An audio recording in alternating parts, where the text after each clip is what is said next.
Baso zutiek arazo bat bilakatu diez Europa guztien zier. Eta bereziki pasan urtekue oso nabarmena izen zen, eta Europan bereziki zeinen arazo handi izen aldan. Horretxik aurtengo urterako gureko gonke zutiei buruzko jardunaldi berezi bat burutu, eta horren barri apurra sakondu horren barruen.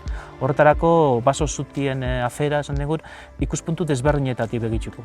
Batetik gizarte alorretik, zelan eragiten dutzen gizartiri, zelan aurre egiten dutzen baso zuti moduko arazo batzuei, gero zelanik saiestu gainkezan, zelanik ekidin baso zutik egon daitezan, bereziki begitute administrazioetatik, tokiko administrazioetatik, azken batean haurek erantzunkizuna handiz eukin aldabela, eta haurek base plan gintza eta inaldaben horren aurrien, eta gero izango litzeke zutiei bedorrerizta behin gertatu ez gero, zelan aurrein.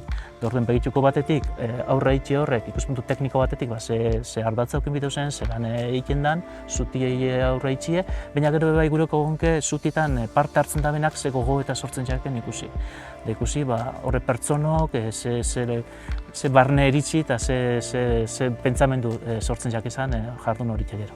Orduen, iraian 15 zain egongo horaz, etorri zaitien, mesedez parte hartu, danentzako zabali dau, era ulertu errez baten garatuko da jardune, egongo dizbatetik aditu batzuk, banan hauren azalpenak emugitu izenak, baina gero bebai egongo da mai inguru bat, hauren artien, jentiek aurokaz bebai interaktua alixeteko moduen, eta benetan bitzentzen jaku zabalik dauela eta egongo dala edo zeinentzako moduen.